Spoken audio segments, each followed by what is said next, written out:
നമസ്കാരം, പുതിയൊരു വീഡിയോയിലേക്ക് എല്ലാവർക്കും സ്വാഗതം. രാവിലെ തന്നെ വേദയും അമ്മവും കൂടി ഭയങ്കര ഡാൻസ് പ്രാക്ടീസ് കേട്ടോ. അപ്പോൾ നമ്മുടെ റെസിഡൻസിൽ ഈ വർഷം എല്ലാ വർഷവും ഉണ്ട് ആനുവൽ പ്രോഗ്രാമൊക്കെ നടത്തുമ്പോൾ ഈ പിള്ളേരുടെ വക ഡാൻസ് ഉണ്ടാവും. എല്ലാ വർഷവും ഇവർ ടീമായിട്ട് കളിക്കാറുണ്ട്. തേനും വേദയും അമ്മുവും ദിയയും കൂടി ആയിട്ട് കളിക്കാറുണ്ട്. അപ്പോൾ അതിൻ്റെ പ്രാക്ടീസ് നടക്കുകയാണ്. ഈ മെയ് മാസത്തിലൊക്കെയാണ് അവരുടെ ആനുവൽ പ്രോഗ്രാം ഒക്കെ വരുന്നത്. ആ കഴിഞ്ഞ വർഷത്തെ ആനുവൽ പ്രോഗ്രാം കഴിഞ്ഞപ്പോഴേ ഇവർ തുടങ്ങിയ പ്രാക്ടീസാണ്. ഇപ്പോൾ ദേ ഇവിടം വരെ എത്തിയിട്ടുണ്ട്. അപ്പോൾ ഇപ്പോൾ ഭയങ്കര സീരിയസ് ആയിട്ട് അവർ ഡാൻസൊക്കെ പ്രാക്ടീസ് ചെയ്യണം. കാരണം ഈ മാസമാണ്. അപ്പോൾ വേദ കാശ്മീരിലേക്ക് പോവും നമ്മളിങ്ങനെ പ്ലാനൊക്കെ ഉള്ളതുകൊണ്ട് മടിച്ച് നിന്നു. അപ്പോൾ കാശ്മീരിലൊന്നും പോകണില്ല എന്ന് കണ്ടപ്പോൾ വീണ്ടും ഒന്ന് ഉന്മേഷത്തോടു കൂടി ഇറങ്ങിയിട്ടുണ്ട്. പിന്നെ അപ്പുറത്ത് ദിയൊന്നും ഉണ്ടായിരുന്നില്ല, അവരെല്ലാവരും വന്നു. ഇപ്പോൾ എല്ലാവരും ഉള്ളതുകൊണ്ട് തന്നെ പ്രാക്ടീസൊക്കെ ചെയ്യുകയാണേ. അതാ ഞാനിപ്പോൾ പറയുന്നത്. വേദ ഇപ്പോൾ ഫുൾ ബിസി ആട്ടോ. സ്കൂളിൽ റെസിഡൻസിൽ ആനുവൽ പ്രോഗ്രാം കളിക്കണം, ഡാൻസ് ക്ലാസ്സിൽ ആനുവൽ പ്രോഗ്രാം കളിക്കണം. അങ്ങനെ 24 hours വേദ ഇപ്പോൾ ഡാൻസ് പ്രാക്ടീസ് ക്ലാസിക്കലും സെമി ക്ലാസിക്കലും സിനിമാറ്റിക്കും ഒക്കെ ആയിട്ട് വേദ ഫുൾ ബിസി ആട്ടോ. ഇതിപ്പോൾ അമ്മുവും വേദയും മാത്രമേ ഉള്ളൂ. ദിയ വൈകിട്ടേ വരത്തുള്ളൂ. തേനും ഉണ്ടായിരുന്നു. തേനുവിൻ്റെ അമ്മൂമ്മ വന്ന് വിളിച്ചിട്ട് പോയി. അങ്ങനെ തേനും അങ്ങനെ പോയി. അപ്പോൾ എല്ലാവരും ഉണ്ട് കേട്ടോ. ദിയ മാത്രം വൈകിട്ട് വരത്തുള്ളൂ. ശരിക്കും ഇവരുടെ ഡാൻസ് പ്രാക്ടീസ് ടൈം എന്ന് പറയുന്നത് ഈവനിങ് 6 to 7 അങ്ങനെയൊക്കെയാണ്. അപ്പോൾ ഒരു കുറേ ഡാൻസ് എല്ലാം എടുത്തിട്ട് സെമി ക്ലാസിക്കലും സിനിമാറ്റിക്കും ഒക്കെ എടുത്തിട്ട് മിക്സ് ചെയ്തൊക്കെ അവർ കളിക്കുകയാണ് കേട്ടോ. അപ്പോൾ ടി വിയിലിട്ട് നന്നായിട്ട് അവർ നോക്കി പഠിക്കും. ഞാൻ പിന്നെ ഒന്ന് എന്തെങ്കിലുമൊക്കെ ക്ലിയർ ചെയ്യാനുണ്ടെങ്കിൽ അതെല്ലാം ലാസ്റ്റ് ടൈം ക്ലിയർ ചെയ്ത് കൊടുക്കും കേട്ടോ. അങ്ങനെയാണ് എല്ലാ വർഷവും ചെയ്യുന്നത്. അപ്പോൾ ഡാൻസ് പ്രാക്ടീസ് അവിടുത്തെ വീട്ടിലത്തെ കഴിഞ്ഞപ്പോഴേക്കും വേദയ്ക്ക് നമ്മുടെ ഡാൻസ് സ്കൂളിൽ ക്ലാസ് ഉണ്ട്. അങ്ങനെ പോകാൻ ഇന്ന് ഉച്ചയ്ക്കായിരുന്നു ക്ലാസ്. അങ്ങനെ പോകാനായിട്ട് ഇറങ്ങി നിൽക്കുകയാണ്. അപ്പോൾ ഇറങ്ങി നിന്നപ്പോൾ നല്ല മഴക്കാറുണ്ട്. മീൻസ് വെയിലൊന്നുമില്ല. അപ്പോൾ ഞാൻ പറഞ്ഞു എന്തായാലും 2 വീലറിൽ പോകാം. അപ്പോൾ ഏട്ടൻ പറഞ്ഞില്ല മഴ പെയ്യും കാറിൽ പോകാൻ. ഞാൻ പറഞ്ഞില്ല 2 വീലറിൽ പോകുന്നേ ഉള്ളൂ എന്ന് പറഞ്ഞു. അങ്ങനെ പോകാറിങ്ങപ്പോൾ ഏട്ടൻ പറഞ്ഞു എങ്കിൽ 2 വീലറിലാണെങ്കിൽ 3 പേരും കൂടി ഇനി പോകുന്നത് എന്തിനാ, അപ്പോൾ വേറൊരു ആവശ്യമില്ലല്ലോ, അവിടെ മാത്രം പോകുന്നതല്ലേ, എങ്കിൽ ഞാനും വേദയും കൂടി പോയിട്ട് വരാം, നീ ഇവിടെ നിൽക്ക്, എല്ലാവരും കൂടി പോകേണ്ട ആവശ്യമില്ലല്ലോ. അപ്പോൾ ഷോപ്പിങ്ങോ അങ്ങനെ എന്തെങ്കിലും ഉണ്ടെങ്കിൽ 3 പേരും കൂടി പോവാം. ഇപ്പോൾ വേറെ കാര്യങ്ങളൊന്നും ഇല്ലല്ലോ, വെറുതെ അതുവരെ പോകാനാണല്ലോ. ഞാൻ എന്തൊക്കെയോ പറഞ്ഞും കാണിച്ചും വേദയെ കളിയാക്കുകയാണ് കേട്ടോ. അങ്ങനെ ഞാൻ ഇറങ്ങിയപ്പോഴാണ് പിന്നെ ഏട്ടൻ ഇങ്ങനെ പറഞ്ഞത്. ഞാൻ പോയില്ല കേട്ടോ. അപ്പോഴേക്കും അവരങ്ങോട്ട് തിരിച്ചതും മിന്ത്രയുടെ ഒരു കൊറിയർ വന്നു. അങ്ങനെ അതൊന്ന് ട്രയലെല്ലാം ചെയ്ത് നോക്കി. അത് നേരെ ഇടുമ്പോൾ ഞാൻ കാണിക്കാൻ കേട്ടോ ഏത് ഡ്രസ്സാണ് വാങ്ങിയെന്നുള്ളത്. ഇപ്പം ഞാൻ കാണിക്കുന്നില്ല. എന്നിട്ട് നോക്കിയപ്പോൾ ഭയങ്കര മഴക്കാറ് കേട്ടോ, നല്ല മഴക്കാറ്. ഇത് തന്നെയാണ് ഇപ്പോൾ 2-3 ദിവസമായിട്ട് ട്രിവാൻഡ്രത്തെ അവസ്ഥ എന്ന് പറയുന്നത്. മഴക്കാറായിട്ട് മൂടിക്കെട്ടി ഇടി കുടുങ്ങിയൊക്കെ നിൽക്കും കേട്ടോ. ഇപ്പോൾ മഴ വരും എന്ന് പറഞ്ഞ് നോക്കി നിൽക്കും. മഴയും ഉണ്ടാവില്ല, ഒരു കുന്തവും ഉണ്ടാവില്ല കേട്ടോ. അപ്പോൾ അതുകൊണ്ടാണ് ഞാൻ ധൈര്യമായിട്ട് 2 വീലറിൽ പോകാമെന്ന് പറഞ്ഞത്. അപ്പം ഞാൻ കരുതി ഇനിയിപ്പോൾ വേറെ പരിപാടികളൊന്നുമില്ല, ഞാനിനി TV കാണുക, വീഡിയോ എന്തെങ്കിലും ഉണ്ടെങ്കിൽ എഡിറ്റ് ചെയ്യുക, അതൊക്കെ തന്നെയാണ് പരിപാടി. നല്ല മഴക്കാറുണ്ട്. ഡോറെല്ലാം അടച്ച് പൂട്ടി എങ്ങനെ ഇരിക്കാം, അതിന് മുന്നേ ഗേറ്റെല്ലാം അടച്ചിടാമെന്ന് കരുതി. ഇവിടെ ഭയങ്കര പട്ടി ശല്യമുണ്ട് കേട്ടോ. വീടിനകത്തൊക്കെ കയറി ചെരുപ്പും സാധനങ്ങളൊക്കെ എടുത്തുകൊണ്ട് പോയി കടിച്ച് കീറിയൊക്കെ ഇടാറുണ്ട്. പക്ഷെ പകൽ അത്രയും ശല്യമില്ല, രാത്രി ആയാലും ഭയങ്കര പട്ടി ശല്യമാണ്. പിന്നെ ആരെങ്കിലുമൊക്കെ വന്നാലും ഗേറ്റ് എപ്പോഴും മിക്കവാറും ഗേറ്റ് തുറന്ന് കിടക്കും. ഇങ്ങനെ അടച്ചിട്ടിരുന്നാലും ആരെങ്കിലും വരുമ്പോൾ ഗേറ്റ് ഓപ്പൺ ചെയ്യുമ്പോഴൊക്കെ അറിയാൻ പറ്റുമല്ലോ. എന്നിട്ട് നമ്മുടെ ഡോബിയുടെ പാർട്സ് എല്ലാം ക്ലീൻ ചെയ്ത് കഴുകി വെച്ചിട്ടുണ്ടായിരുന്നു. അതിനെല്ലാം ഞാൻ തിരിച്ചിങ്ങെടുത്തു. മഴ എപ്പോൾ വീണോ പെയ്യാതിരിക്കാം, അങ്ങനെ നിൽക്കുകയാണ്. അതിനെല്ലാം എടുത്ത് അകത്ത് വെച്ച ശേഷം ഞാൻ വന്ന് TV-യിൽ കുത്തി ഇരിക്കുകയാണ്. പക്ഷേ ഒന്നും ഉണ്ടായിരുന്നില്ല. നെറ്റ്ഫ്ലിക്സിലൊക്കെ നോക്കിയിട്ട് ഒരു സീരീസും എനിക്ക് ഇഷ്ടമുള്ളത് ഞാൻ കണ്ടില്ല. കുറേ സമയം അങ്ങനെ ഇരുന്നു. പിന്നെ കുറേ സമയം ഫോണിൽ കണ്ടു. പക്ഷേ ഈ ഫോണിൽ കാണുന്ന സുഖം എനിക്കെന്തോ TV-യിൽ കാണുമ്പോൾ കിട്ടില്ല കേട്ടോ. അതെന്താണെന്ന് അറിയില്ല. ഇപ്പോൾ യൂട്യൂബ് ആണെങ്കിലും ഫോണിൽ ഞാൻ നന്നായിട്ടിരുന്ന് കാണും. പക്ഷേ TV-യിൽ എനിക്ക് അത്രയും കാണുന്നൊരു സുഖം കിട്ടത്തില്ല. അതുകൊണ്ട് കുറച്ച് സമയം TV-യിലൊക്കെ ഇങ്ങനെ കുത്തിത്തോണ്ടിയൊക്കെ ഇരുന്നിട്ടൊന്നും കാണാത്തതുകൊണ്ട് പിന്നെ ഞാൻ ഫോൺ എടുത്ത് വെച്ച് തന്നെ പരിപാടി തുടങ്ങി കേട്ടോ. ചില ദിവസങ്ങളിൽ ഉച്ചയ്ക്ക് ഉറങ്ങാറുണ്ട്. ചിലപ്പോൾ ഉച്ചയ്ക്ക് ഉറങ്ങിയാൽ ഈവനിങ് ഉറക്കം വരത്തില്ല. രാത്രി കിടക്കുമ്പോൾ ഒട്ടും ഉറക്കം വരത്തില്ല. അതുകൊണ്ട് ഞാനെന്ന് കരുതി നന്നായിട്ട് ഉറങ്ങണമെങ്കിൽ ഉറപ്പായിട്ടും എനിക്ക് ഉച്ചയ്ക്ക് ഉറങ്ങാണ്ടിരുന്നാലേ പറ്റത്തുള്ളൂ. അതുകൊണ്ട് ഞാൻ കരുതി ഉറങ്ങുന്നില്ല എങ്കിൽ രാത്രി എനിക്ക് സുഖമായിട്ട് ഉറങ്ങാൻ പറ്റത്തുള്ളൂ, അല്ലെങ്കിൽ ഒരു സുഖം ഉണ്ടാവില്ല ഉറക്കം. അപ്പോൾ അതുകൊണ്ട് ഉച്ചയ്ക്ക് ഉറങ്ങിയില്ല. അങ്ങനെ TV എല്ലാം നോക്കി പിടിച്ച് കണ്ട് കേട്ടൊക്കെ ഇരിക്കുകയാണ്. സ്നാക്സോ ഒന്നും കഴിക്കാനൊന്നും എടുത്തില്ല കേട്ടോ. 2 കപ്പലണ്ടി അവിടെ ഇരുന്നു, അതിനെ ഞാൻ എടുത്ത് വയ്ക്കാത്തിട്ടു. അതിനെ അങ്ങനെ ചവച്ചിരിക്കുകയാണ്. വേറൊന്നും കഴിക്കാനൊന്നും എടുത്തില്ല. എന്നിട്ടൊരു 3:30-4 മണിയൊക്കെ ആയപ്പോൾ വേദയൊക്കെ വരാൻ സമയമായി. വേദയ്ക്ക് 4:30 മണിയൊക്കെ ആകുമ്പോൾ ക്ലാസ് കഴിയും. 4 മണി വരെയൊക്കെ ഇരുന്ന് ഫോൺ കണ്ടു. പിന്നെ കണ്ണൊക്കെ വേദനിച്ചു. പിന്നെ പതിയെ പുറത്തിറങ്ങി. അപ്പോൾ 2 മണിക്ക് തുടങ്ങിയ മഴക്കാറ് 4 മണിയായിട്ടും ഇതുവരെയും മഴ പെയ്തിട്ടില്ല. എന്തേ മഴ പെയ്യാത്തതെന്ന് പറഞ്ഞിട്ട് ഞാനിങ്ങനെ പുറത്തിറങ്ങിയപ്പോൾ മഴ ഇങ്ങനെ വരുന്ന ശബ്ദം ഉണ്ടല്ലോ, അതെല്ലാം കേൾക്കുന്നുണ്ട്. 1-2 ഡ്രോപ്സ് എല്ലാം ഇങ്ങനെ വീഴുന്നുണ്ട് കേട്ടോ. ഭയങ്കര സമാധാനം. ഇപ്പം നന്നായിട്ട് മഴ പെയ്യുമെന്ന് ഇങ്ങനെ ഉറപ്പിച്ചു. കാരണം നല്ല നമ്മൾ ഇങ്ങനെ മഴ വരുമ്പോൾ ശബ്ദം കേൾക്കില്ലേ, അപ്പുറ സൈഡിൽ മഴ പെയ്യുമ്പോൾ ഇപ്പോൾ വരുന്ന രീതിയിൽ മഴ കേൾക്കില്ലേ, മഴയുടെ ശബ്ദം കേൾക്കില്ലേ, ആ ശബ്ദമൊക്കെ കേൾക്കുന്നുണ്ട് കേട്ടോ. ഞാൻ ഭയങ്കര സന്തോഷത്തോടെ ഇരുന്നിട്ട് അകത്തേക്ക് കയറി. ഇനിയിപ്പോൾ മഴ നനയണ്ടെന്നൊക്കെ പറഞ്ഞ് അകത്ത് കയറി. അപ്പോൾ നമ്മുടെ ഈ വീടിനകത്ത് സ്റ്റെപ്പിനോട് ചേർന്നൊരു ചെടി നിൽപ്പുണ്ട്. ഷീറ്റ് ഇട്ടിട്ടുള്ളത് കൊണ്ട് മഴ പെയ്താലും ഇവിടെ വെള്ളം വീഴത്തില്ല. അപ്പോൾ ഇങ്ങനെ 2 ദിവസം വെള്ളം ഒഴിച്ചില്ലെങ്കിൽ ഈ ചെടിയുടെ അവസ്ഥ ഇങ്ങനെ വാടി കുഴങ്ങിയൊക്കെ നിൽക്കും കേട്ടോ. അപ്പോൾ അതിന് മാത്രം ഞാൻ വെള്ളം ഒഴിക്കാമെന്ന് കരുതി. അപ്പോൾ അതിനൊഴിക്കുന്ന സ്ഥിതിക്ക് ഈ ചെടിയുടെ സൈഡിലും വേറെയും 1-2 ചെടികൾ, ചെടിയുടെ സൈഡിലല്ല, ഈ മതിലിൻ്റെ സൈഡിൽ ഷീറ്റ് കവറായി നിൽപ്പുണ്ട്. അതിലേക്കും വെള്ളം വീഴത്തില്ല. ആ വെള്ളം വീഴാത്ത ചെടികൾക്കും ഞാൻ കുറച്ച് വെള്ളമെല്ലാം ഒഴിച്ചു കൊടുത്തേ. കുറച്ചല്ല, കാര്യമായിട്ട് വെള്ളം ഒഴിച്ചു കൊടുത്തു. അപ്പോൾ ഇപ്പം മഴ പെയ്യും. അപ്പോൾ ബാക്കി പിച്ചിക്കും മാവിനൊക്കെ ഞാൻ എന്നും വെള്ളം ഒഴിക്കാറുണ്ട്. മാവിനൊന്നും വെള്ളം ഒഴിക്കേണ്ട അവസ്ഥ വരില്ല. പിന്നെ മുകളിലും മുളക് തൈ എല്ലാം ഇരിപ്പുണ്ട്. ഇപ്പോൾ വീട്ടിലൊക്കെ ഉള്ളതുകൊണ്ട് അത്യാവശ്യം മിക്കവാറും മുളക് തൈക്ക് വെള്ളമൊക്കെ ഒഴിക്കാറുണ്ട്. മഴയുള്ളത് കൊണ്ട് ഇന്നും മുളക് തൈക്ക് ഒഴിക്കേണ്ട. അതൊരു വലിയ ജോലിയാട്ടോ, വൈകുന്നേരം ആകുമ്പോൾ വെള്ളം ഒഴിക്കുക എന്നുള്ളത്. അങ്ങനെ ആ സന്തോഷത്തിലാണ് ഞാൻ. എവിടെ മഴയുമില്ല, ഒന്നുമില്ല. ആ വന്ന മൂളലും ശബ്ദമൊക്കെ എവിടെ പോയെന്നൊരു പിടിയും കിട്ടുന്നില്ല കേട്ടോ. ഞാൻ എന്നിട്ട് പതിയെ ബോറടിച്ചപ്പോൾ ഞാൻ അങ്ങനെ മിനി ആൻറ്റിയുടെ വീട്ടിലേക്ക് പോയി. നമ്മുടെ തേനൂൻ്റെ അമ്മൂമ്മ കേട്ടോ, ആ ആൻറ്റിയുടെയൊക്കെ പോയി. അപ്പോൾ അപ്പുറത്തെ ആൻറ്റിയോട് കാര്യം പറഞ്ഞുകൊണ്ടിരിക്കുകയായിരുന്നു. അങ്ങനെ ഞാൻ ആൻറ്റിയെന്ന് വിളിച്ചപ്പോൾ ആൻറ്റി ഇങ്ങോട്ട് പതിയെ നടന്ന് വരികയാണ്. അങ്ങനെ ഞാൻ ആൻറ്റിയോട് കുറച്ച് സമയം കാര്യമെല്ലാം പറഞ്ഞു നിന്നു. ചൂടും മഴയും വന്നില്ല. പക്ഷേ പുറത്ത് വലിയ ചൂടില്ല കേട്ടോ. വീടിനകത്ത് നല്ല ചൂടുണ്ട്, എങ്കിലും പുറത്തിറങ്ങുമ്പോൾ അത്രയും ചൂടില്ല. അപ്പോൾ എവിടെയോ കാര്യമായിട്ട് മഴ പെയ്യുന്നുണ്ട്. ആ മഴ ഇങ്ങോട്ടേക്ക് വന്നില്ല എന്ന് മാത്രം. നല്ല, ഞാൻ പറഞ്ഞില്ല, ഭയങ്കര ഭീകര ശബ്ദമൊക്കെ ദാ വരുന്നു എന്ന് പറഞ്ഞ് നിന്നിട്ട് മഴയുമില്ല, ഒന്നുമില്ല. അങ്ങനെ ആൻറ്റിയുടെ കാര്യമൊക്കെ കുറച്ച് സമയം പറഞ്ഞിട്ട് തിരിച്ച് ഞാൻ വീട്ടിൽ വന്നിരുന്നപ്പോഴേക്കും പിള്ളേർ വന്ന് വേദയെ അന്വേഷിച്ചിട്ട്. അപ്പോൾ 4:30 വേദയ്ക്ക് ഡാൻസ് ക്ലാസ് കഴിഞ്ഞതാണ്.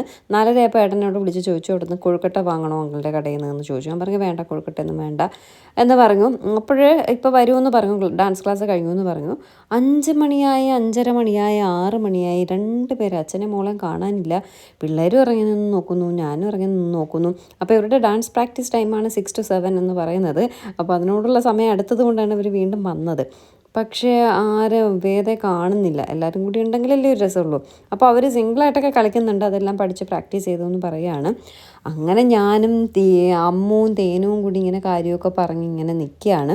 അപ്പോൾ എവിടെയോ നമ്മുടെ സ്കൂട്ടറിൻ്റെ ഹോണടി കേൾക്കുന്നുണ്ട്. അങ്ങനെ ഞാൻ പറഞ്ഞത് നമ്മുടെ വണ്ടി ഇപ്പോൾ വരും കേട്ടോ എന്ന് പറഞ്ഞ് ഇങ്ങനെ നമ്മുടെ വണ്ടിയെ നോക്കി നിൽക്കുകയാണേ. നമ്മുടെ ദിയ കുറച്ചുകൂടെ കഴിഞ്ഞിട്ടേ വരുള്ളൂ. ദിയ ഡേ കെയറിലാണ്. അപ്പോൾ അമ്മ വരുമ്പോൾ വിളിച്ചിട്ട് വരത്തേ ഉള്ളൂ. അപ്പോൾ കുറച്ചുകൂടെ കഴിഞ്ഞിട്ടേ ദിയ വരത്തുള്ളൂ. അപ്പോൾ നമ്മളിങ്ങനെ നോക്കിക്കൊണ്ട് നിൽക്കുന്ന വേദ ഇപ്പോൾ വരും എന്ന് പറഞ്ഞിട്ടാണ്. സത്യമായിട്ടും ആ ഹോൺ നമ്മുടെ വണ്ടിയുടെ തന്നെയായിരുന്നു.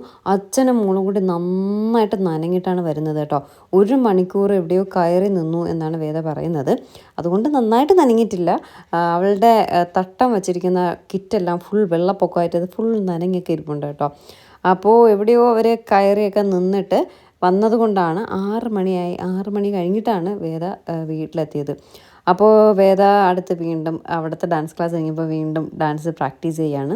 വേദയ്ക്ക് പിന്നെ അങ്ങനെ മടിയൊന്നുമില്ല. ഞാൻ പറഞ്ഞു, നിനക്ക് വയ്യായെങ്കിൽ നീ കളിക്കണ്ട, പ്രാക്ടീസ് ചെയ്യണ്ട, ചുമ്മാ നോക്കിക്കൊണ്ടിരുന്നാൽ മതി. നോക്കിക്കൊണ്ടിരുന്നാലും പഠിക്കാൻ പറ്റുമല്ലോ. അപ്പോൾ ഇല്ലയെന്ന് പറഞ്ഞിട്ട് ഭയങ്കര കളി കേട്ടോ. അപ്പോൾ പിള്ളേർ കളിക്കാൻ കയറിയപ്പോൾ ഞാനും ഏട്ടനും പുറത്തായി. അങ്ങനെ ഞങ്ങൾ ഇതേ വന്ന് പുറത്തിരുന്ന കാര്യമൊക്കെ പറഞ്ഞ് വീഡിയോ ഒക്കെ എഡിറ്റ് ചെയ്ത് അങ്ങനെ കാര്യമൊക്കെ പറഞ്ഞിരിക്കുകയാണേ. പിന്നെ ഞാൻ ഇടയ്ക്കൊന്ന് തല കാണിക്കും. കാരണം ഈ പിള്ളേർ സ്റ്റെപ്സൊക്കെ കളിച്ച് വെച്ചിട്ട് അതിനൊന്ന് ക്ലിയർ ചെയ്യുന്നത് ഞാനാണ്. ചിലപ്പോൾ എന്തെങ്കിലുമൊക്കെ കാട്ടിക്കൂട്ടി വയ്ക്കും. അതിനെയൊക്കെ ഒന്ന് ക്ലിയർ ചെയ്ത് ഒക്കെ ചെയ്ത് കൊടുക്കും. അങ്ങനെ അതെല്ലാം ക്ലിയർ ചെയ്തിട്ട് ഞാൻ നോക്കിയപ്പോൾ രാവിലെ എന്തോ ആവശ്യത്തിനല്ല, വേദയുടെ പാട്ടെല്ലാം സോർട്ട് ചെയ്യാനായിട്ട് ഞാൻ ലാപ്ടോപ്പ് എടുത്തിട്ടുണ്ടായിരുന്നു. അത് അവിടെ തന്നെ ഇപ്പോഴും ഇരിപ്പുണ്ട് കേട്ടോ. അതിനെ തിരിച്ചെടുത്ത് വെച്ചില്ല. അങ്ങനെ അതിനെ തിരിച്ചെടുത്ത് വയ്ക്കുന്നു. പിള്ളേർ ഡാൻസ് കാരണം ഒരു ബഹളം തന്നെ കേട്ടോ. അങ്ങനെ അതിനെല്ലാം എടുത്ത് വെച്ചിട്ട് ഇനി ഞാൻ ഈ പിള്ളേരെ കളിയിൽ നോക്കിക്കൊണ്ടിരുന്നാൽ എൻ്റെ കാര്യങ്ങളൊന്നും നടക്കത്തില്ല. വൈകിട്ടത്തേക്കുള്ള എന്തെങ്കിലും ഉണ്ടാക്കണം. എന്തെങ്കിലും ഒന്നുമില്ല, ഗോതമ്പ് പുട്ട്, മീൻകറി ഇരിപ്പുണ്ട്, മീൻകറിയാണ്. വേദയ്ക്ക് പിന്നെ എന്ത് കൊടുക്കും എന്നൊരു കൺഫ്യൂഷൻ കേട്ടോ. പാവം വേദ അങ്ങനെ വൈകുന്നേരങ്ങളിലൊന്നും കഴിക്കാറില്ല. എന്തെങ്കിലും ഫ്രൂട്ട്സ് ഒക്കെ ഉണ്ടെങ്കിൽ അതൊക്കെ കഴിച്ചിട്ട് അങ്ങനെ ഇരിക്കും. ചിക്കനും പൊറോട്ടയാണെങ്കിൽ മാത്രമേ വേദ കഴിക്കത്തുള്ളൂ. പിന്നെ ഇന്ന് നന്നായിട്ട് ദേഹമാണെങ്കിൽ രാവിലെ മുതൽ വേദ കളിക്കുകയാണ്. രാവിലെയും ഡാൻസ് ക്ലാസ്സിന് പോയിട്ട് വീണ്ടും വന്നിട്ട് ഇതേ കളിച്ചുകൊണ്ടൊക്കെ നിൽക്കുകയാണ് കേട്ടോ. അപ്പോൾ എന്ത് കൊടുക്കുമെന്ന് ഞാനിങ്ങനെ ആകെ കൺഫ്യൂഷൻ അടിച്ചിരിക്കുകയാണ്. എന്തായാലും വേദ ഡാൻസ് കളിച്ചിട്ടല്ലേ വരുള്ളൂ, അപ്പോൾ അവളോട് ചോദിച്ചിട്ട് എന്ത് വേണമെന്ന് ചോദിക്കാം. അങ്ങനെ ഏട്ടനുള്ള പുട്ടും അവിച്ചിട്ട് മീൻകറിയും ചൂടാക്കാനായിട്ട് വെച്ചു. നെത്തോലി മീൻകറി കേട്ടോ എന്നുള്ളത്. പുട്ടെല്ലാം മാവ് നനച്ച് ഫ്രിഡ്ജിനകത്ത് വെച്ചു. അങ്ങനെ ഫ്രിഡ്ജ് തുറന്നപ്പോഴേക്കും ഫ്രിഡ്ജിനകത്ത് നിന്ന് എനിക്ക് ടവൽ കിട്ടി കേട്ടോ. എപ്പോഴോ എന്തോ എടുത്തിട്ട് ഓർമ്മിക്കാണ്ട് അതിനകത്ത് വെച്ചതാണ്. ഫ്രിഡ്ജിനകത്ത് നിന്നാണ് ടവൽ എടുത്തത്. അങ്ങനെ എന്തോ ആയിക്കോട്ടെ, രാവിലെ നനച്ച് വെച്ചിരുന്ന പുട്ടെല്ലാം പുട്ട് നനച്ച് പുട്ടുക്കുറ്റിക്കകത്താക്കി ഞാൻ ഫ്രിഡ്ജിൽ വെച്ചിരിക്കും. സമയമാകുമ്പോൾ അതിനെടുത്ത് ആവി കയറ്റും. അത്രയേ ഉള്ളൂ പുട്ട് വയ്ക്കുന്ന പാട്. കാരണം ഇവിടെ രാവിലെയും വൈകുന്നേരം ഒക്കെ പുട്ടാണല്ലോ, ഗോതമ്പ് പുട്ട്. ഇങ്ങനെ ഗോതമ്പ് പുട്ട് തിന്നാലും മടുക്കത്തില്ലേ എന്നാണ് എനിക്ക് മനസ്സിലാവാത്തത്. അവിടെ ഭീകര പ്രാക്ടീസ് കേട്ടോ. അവർ ഡ്യുവറ്റായിട്ട് കളിക്കുന്നുണ്ട്, സിംഗിളായിട്ട് കളിക്കുന്നുണ്ട്, പിന്നെ അവർ ഗ്രൂപ്പായിട്ട് കളിക്കുന്നുണ്ട്. അപ്പോൾ ഡ്യുവറ്റ് വേദയും ദിയയും കൂടെ ഒരെണ്ണം കളിക്കുന്നുണ്ട്, ഒന്ന് തേനും അമ്മവും കൂടെ കളിക്കുന്നുണ്ട്. അങ്ങനെ എന്തൊക്കെയോ ഭീകര പ്രാക്ടീസ്. പിന്നെ പാട്ടൊക്കെ ഞാൻ സെലക്ട് ചെയ്ത് കൊടുത്തു, അതിനെല്ലാം കറക്റ്റ് അറേഞ്ച് ചെയ്തെല്ലാം സെറ്റ് ചെയ്തൊക്കെ കൊടുത്തു. പിന്നെ ഇതെല്ലാം ഞാൻ തന്നെയാണ് കേട്ടോ ചെയ്യുന്നത്. പിള്ളേരെ ഒന്ന് സ്റ്റെപ്സ് എല്ലാം അവർ യൂട്യൂബ് നോക്കി പഠിക്കും. പിന്നെ അതെന്തെങ്കിലും ക്ലിയർ ചെയ്യാനുണ്ടെങ്കിൽ അത് ഫുൾ ക്ലിയർ ചെയ്യും. ആ ടൈമിങ് കാര്യങ്ങളെല്ലാം അതെല്ലാം ഞാൻ ക്ലിയർ ചെയ്യും. പിന്നെ അവരുടെ ഡ്രസ്സ് ഇതെല്ലാം ഇപ്പോൾ റെസിഡൻസിലായാലും കളിക്കുമ്പോൾ ഒരു ഭംഗിയൊക്കെ വേണ്ടേ, ഡ്രസ്സ് കാര്യങ്ങളെല്ലാം ഞാൻ സെലക്ട് ചെയ്തിട്ട് എല്ലാവർക്കും അയച്ചു കൊടുക്കും. അപ്പോൾ അവർ ഓക്കെ ആണെങ്കിൽ എല്ലാവരും കൂടി ചേർന്നിട്ട് വാങ്ങിക്കും. അങ്ങനെയൊക്കെയാണ് പരിപാടികൾ. ബാക്കി എല്ലാ പേരൻസും വർക്കിംഗ് പേരൻസ് ആണല്ലോ. ഞാനല്ലേ ഇവിടെ വീട്ടിലിങ്ങനെ ഈച്ച അടിച്ചിരിക്കുന്നത്. അങ്ങനെയൊന്നുമില്ല കേട്ടോ, എനിക്ക് നല്ല ജോലിയുണ്ട്, കാര്യമായിട്ടുള്ള ജോലിയുണ്ട്. ഇന്നിപ്പോൾ വലിയ ജോലിയില്ല. ഞാൻ വീഡിയോ ഉച്ചയ്ക്ക് ശേഷമാണ് എടുത്തു തുടങ്ങിയത്, അതുകൊണ്ട് വൈകുന്നേരമേ ഇനി എഡിറ്റിംഗ് ഉള്ളൂ. അല്ലെങ്കിൽ എഡിറ്റിങ്ങും കാര്യങ്ങളൊക്കെ ആയിട്ട് എനിക്ക് നല്ല ജോലിയുണ്ട് കേട്ടോ. ഇനി ഇവ കുഞ്ഞു കുഞ്ഞു കാര്യങ്ങളൊക്കെ ചെയ്യാനുള്ള സമയം കിട്ടും. മറ്റുള്ളവരെ പോലെ അത്രയും ബിസി ആയിരിക്കില്ല ഞാൻ, എങ്കിലും ബിസിയാണ്. അതിനിടയ്ക്ക് നമുക്ക് നമ്മുടെ കാര്യങ്ങൾ കണ്ടെത്താനുള്ള സമയവും കിട്ടാറുണ്ട്. അതാണ് ഞാൻ ഉദ്ദേശിച്ചത്. അപ്പോൾ പുട്ടായിട്ടുണ്ട്, മീൻകറി ആയിട്ടുണ്ട്. ഏട്ടൻ്റെ പുട്ടും മീൻകറിയും കൊടുക്കാം. അപ്പോഴേക്കും പിള്ളേർ പോയി. ഓക്കെ, ഇനി നാളെ വരാം. 8 മണിയായ സമയം, ഇനി നാളെ വന്ന് പ്രാക്ടീസ്. വേദയും നല്ല ടയേർഡായിട്ട്, ഞാൻ പറഞ്ഞില്ലേ രാവിലെ മുതൽ വേദ കളിക്കുകയാണ്. ഉച്ചയ്ക്ക് സാറിൻ്റെ അടുത്ത് പോയാലും സാറ് നന്നായിട്ട് കളിപ്പിക്കും. അത് ഇവിടെ വന്ന് നന്നായിട്ട് കളിച്ചു കേട്ടോ. അപ്പോൾ 8 മണിയായപ്പോൾ അവർ രണ്ടുപേരും വീട്ടിൽ പോയി. തേനു അതിന് മുന്നേ വീട്ടിൽ പോയി കേട്ടോ. തേനുവിൻ്റെ പ്രാക്ടീസ് എല്ലാം കഴിഞ്ഞ് തേനു വീട്ടിൽ പോയി. എന്നിട്ട് ഞാൻ വേദയോട് ചോദിച്ചു, നിനക്ക് എന്ത് വേണം? അപ്പോൾ വേദ ഒന്നും വേണ്ട, ഒന്നും വേണ്ട. ഞാൻ പറഞ്ഞു ഒന്നും വേണ്ടേ? ഫ്രീസറിൽ നമ്മുടെ ലോബ്സ്റ്ററിൻ്റെ ഇതിരിപ്പുണ്ടല്ലോ, എനിക്കത് മതി എന്ന് പറഞ്ഞു. ഞാൻ പറഞ്ഞു അയ്യോ ഞാനത് മറന്നു പോയാൽ, ശരി എനിക്ക് അതെങ്കിൽ അത്. അപ്പോൾ ഫ്രൈസ് ഇരിപ്പുണ്ട്, ഫ്രിഡ്ജ് തുറന്നപ്പോഴാട്ടോ ഫ്രൈസ് ഇരിപ്പുണ്ട്, മറ്റത് ഇരിപ്പുണ്ട്. ഞാൻ പറഞ്ഞു ഏത് വേണം? അപ്പോൾ ഓക്കെ ലോബ്സ്റ്റർ ഫ്രൈ മതി എന്ന് പറഞ്ഞു. ലോബ്സ്റ്ററിൻ്റെ അല്ല, ലോബ്സ്റ്റർ ബൈറ്റ് മതി എന്ന് പറഞ്ഞു. ഞാൻ പറഞ്ഞു ഓക്കെ അത് ഉണ്ടാക്കി തരാം, ഒരു പഴം കൂടി കഴിക്കണമെന്ന് പറഞ്ഞു. അങ്ങനെ ഒരു പഴം എല്ലാം എടുത്തു കൊടുത്തു. എന്നിട്ട് വേദയ്ക്ക് ഞാൻ ഇത് ഫ്രൈ ചെയ്ത് കൊടുക്കുകയാണ്. ഇതൊക്കെ ആകുമ്പോൾ വേദ കഴിക്കും കേട്ടോ. വേറെ എന്തെങ്കിലും ആണെങ്കിൽ ഇപ്പോൾ പുട്ട് കൊടുക്കാമെന്ന് പറഞ്ഞിട്ടുണ്ടെങ്കിൽ വേണ്ട, ഞാനൊന്നും കഴിക്കാണ്ട് കിടന്നാനേന്ന് പറഞ്ഞാനേ. പക്ഷേ എനിക്ക് എന്നവൾ നന്നായിട്ട് ശരീരം അനങ്ങിയത് കൊണ്ട് എനിക്ക് എന്തെങ്കിലും ഒന്ന് കൊടുക്കണമെന്നുണ്ടായിരുന്നു. അപ്പോൾ ഇതൊക്കെ കുഴപ്പമില്ല, അത്ര ഹെൽത്തി ഒന്നുമല്ല, എണ്ണയിലൊക്കെ ഇട്ട് വറുത്ത് കൊടുക്കുന്നതാണ്, എങ്കിലും കുഴപ്പമില്ല. ഇത് കൊടുക്കാമെന്ന് എന്തെങ്കിലും ഒന്നും ആവുമല്ലോ, അങ്ങനെയാണ് അതെടുത്തിട്ടുണ്ടാക്കുന്നത്. എനിക്ക് ഭയങ്കര ഇഷ്ടമാണ്, പക്ഷെ ഞാൻ കഴിക്കുന്നില്ല. വേദയ്ക്ക് മാത്രം കുക്ക് ചെയ്ത് കൊടുക്കാമെന്ന് കരുതി. എന്ന് പറഞ്ഞിട്ട് വേദ കഴിക്കുമെന്ന് പറഞ്ഞിട്ട് ആ ഫുള്ള് ഞാൻ കുക്ക് ചെയ്യില്ല കേട്ടോ. ഒരു 5-6 പീസ് എടുത്തിട്ട് കൊതിക്കും വേണ്ടിയിട്ട് കഴിക്കാൻ കൊടുക്കും. കാരണം ഇങ്ങനെ ഓയിലൊക്കെ ഫ്രൈ ചെയ്യുന്നതല്ലേ, അതും വെളിച്ചെണ്ണ കൂടിയല്ല, നമ്മുടെ സൺഫ്ലവർ ഓയിലോ അങ്ങനെ എന്തെങ്കിലും ഓയിലായിരിക്കും വറുത്തെടുക്കുന്നത്. വെളിച്ചെണ്ണയിലൊക്കെ വറുത്താൽ അതിൻ്റെ ഒരു ടേസ്റ്റ് മുന്നിട്ട് നിൽക്കും. അപ്പോൾ അതുകൊണ്ട് അത്രയും ഹെൽത്തി അല്ല, അതുകൊണ്ട് ഞാനിങ്ങനെ ഒരു കൊതിക്കും വേണ്ടിയിട്ട് മാത്രമേ വല്ലപ്പോഴും ഇങ്ങനെ ഉണ്ടാക്കി കൊടുക്കും. അപ്പോൾ അത് ഫ്രൈ ചെയ്ത് കൊടുക്കുകയാണ്. അപ്പോൾ ഇതുണ്ടെങ്കിൽ അവർക്ക് മസ്റ്റായിട്ട് സോസ് കൂടി വേണം. അപ്പോൾ പിന്നെ സോസ് കൂടി അതിൻ്റെ കൂട്ടത്ത് വയ്ക്കാമെന്ന് കരുതി സോസും ഒക്കെ എടുത്ത് നമ്മുടെ ലോബ്സ്റ്ററിനെ സെറ്റ് ചെയ്യുകയാണ്. ഭാഗ്യം ഇതെങ്കിലും ഉണ്ടായിരുന്നത്, അല്ലെങ്കിൽ ഞാൻ എന്ത് കൊടുക്കുമായിരുന്നു. ഒരു വക സാധനം കൊച്ച് തിന്നത്തുമില്ല. പിന്നെ ഒരു പഴം കഴിക്കുക അത്ര തന്നെ, അല്ലാതെ അതേ കൂടുതൽ അത് ഞാൻ വഴക്കുണ്ടാക്കി. പിന്നെ അവൾ ബുൾസ അടിച്ച് കൊടുത്തിരുന്നെങ്കിൽ ചിലപ്പോൾ കഴിച്ചാനായിട്ടോ, അത് ഞാൻ മറന്നുപോയി. അതൊക്കെ ആയിരുന്നു, അതൊരു ഹെൽത്തി വേ ആയിരുന്നു. വേറെ ഒന്നും ഇവിടെ ഉണ്ടായിരുന്നില്ല, അതുകൊണ്ടാണ് അവൾക്കത് കൊടുത്തത്. പോട്ടെ, പറഞ്ഞിട്ട് കാര്യമില്ല. അയ്യോ രാവിലെ അപ്പമായിരുന്നു കേട്ടോ ബ്രേക്ക്ഫാസ്റ്റ്, അതിൻ്റെ മാവ് ഇരിപ്പുണ്ടായിരുന്നു. അയ്യോ അത് ഞാൻ മറന്നുപോയി. അതോ മീൻകറിയും കൂടെ കൂട്ടിയെ കൊച്ച് കഴിച്ചാനല്ലോ, ഞാൻ മറന്നുപോയി കേട്ടോ. വേദയ്ക്ക് അപ്പവും ഭയങ്കര ഇഷ്ടമാണ്. രാവിലെ അപ്പമായിരുന്നു, ഞാനെന്തോ മറന്നുപോയി. സത്യം കേട്ടോ, വേദ ചിക്കനും പൊറോട്ടയൊക്കെ ഉണ്ടെങ്കിലേ വൈകുന്നേരം കഴിക്കത്തുള്ളൂ. വേറെ ചിക്കൻ ഉണ്ടെങ്കിൽ വേദ കഴിക്കും വൈകുന്നേരം, അല്ല എങ്കിൽ വേദ ഒരു വകയും കഴിക്കത്തില്ല. എന്തെങ്കിലും ഇതുപോലെ ഫ്രൂട്ട്സോ അങ്ങനെ എന്തെങ്കിലുമൊക്കെ കഴിച്ചിട്ട് അവളങ്ങ് കിടക്കും. അതുകൊണ്ടാണ് വേദ ഇങ്ങനെ മെലിഞ്ഞിരിക്കേണ്ട കാരണം അതാണ്. വേദ വേറെ ഒരു വക ആഹാരം കഴിക്കത്തില്ല. ചിക്കൻ ഐറ്റംസ് ഉണ്ടെങ്കിൽ വേദ നന്നായിട്ട് കഴിക്കും. അപ്പോൾ എന്നിപ്പോൾ ചിക്കൻ ഉണ്ടാവില്ലല്ലോ, വല്ലപ്പോഴൊക്കെ ചിക്കൻ വാങ്ങുമ്പോൾ കാര്യമായിട്ട് കഴിക്കും. പിന്നെ ഈ വക സാധനങ്ങളൊന്നും വേറെ കഴിക്കാത്തത് കൊണ്ടാണ് വേദ ഇങ്ങനെ മെലിഞ്ഞിരിക്കുന്നത്. ആദ്യമൊക്കെ അത്യാവശ്യം നല്ല വണ്ണമൊക്കെ ഉണ്ടായിരുന്നു കേട്ടോ വേദ. ഇപ്പോഴാണ് വേദ മെലിഞ്ഞ് നല്ല ഇതായിട്ടിരിക്കുന്നത്. അങ്ങനെ ഇരുന്നാൽ മതി. നമ്മുടെ ഒരു ശരീരപ്രകൃതം ആവരുത്. അമ്മയുടെ ഫാമിലിയുടെ ഒരു ഇതാണെങ്കിൽ വെള്ളം കുടിച്ചാലും വണ്ണം വയ്ക്കുന്ന ശരീരമാണ് ഞാനും അമ്മയൊക്കെ. അതുപോലെ ആവാണ്ടിരുന്നാൽ മാത്രം മതി. പിന്നെ വേദയുടെ ദേഹമൊക്കെ നന്നായിട്ട് അനങ്ങുന്നുണ്ട്, ഡാൻസും കാര്യങ്ങളും കളിയൊക്കെ ആയിട്ട്. അതുകൊണ്ട് പിന്നെ വലിയ കുഴപ്പമൊന്നുമില്ല കേട്ടോ. അവൾ കഴിക്കുന്ന ആഹാരങ്ങളെല്ലാം അത്രയും വണ്ണം വയ്ക്കുന്ന സാധനങ്ങൾ തന്നെയാണ് അവൾ കഴിക്കുന്നത്. പക്ഷേ അതനുസരിച്ച് മറ്റുള്ള ആഹാരങ്ങൾ കഴിക്കില്ല. അതുകൊണ്ട് വേദ വണ്ണം വയ്ക്കുന്നില്ല, അത്രയേ ഉള്ളൂ. അങ്ങനെ വേദയ്ക്ക് ലോബ്സ്റ്റർ ഫ്രൈ അല്ല, ലോബ്സ്റ്റർ ബൈറ്റ് ഫ്രൈ ഉണ്ടാക്കി കൊടുത്തു. അപ്പോഴേക്കും വേദയ്ക്ക് നൈഫും ഫോക്കും ഒക്കെ വേണമെന്ന് പറഞ്ഞു. അത് ചൂടുണ്ട് കേട്ടോ, അതുകൊണ്ടായിരിക്കാം. അങ്ങനെ അതെല്ലാം വെച്ച് കട്ട് ചെയ്തൊക്കെ കഴിക്കുകയാണ്. ഇത് കഴിഞ്ഞിട്ട് ഞാൻ എന്ത് ചെയ്തു, നമ്മുടെ വീഡിയോ എഡിറ്റ് ചെയ്യാനായിട്ട് കയറി.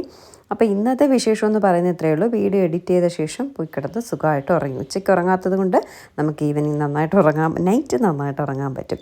അപ്പോൾ ഇന്നത്തെ വിശേഷം ഇത്രയേ ഉള്ളൂ. പുതിയൊരു വീഡിയോ ആയിട്ട് ഉടനെ കാണാം. Tata, bye bye.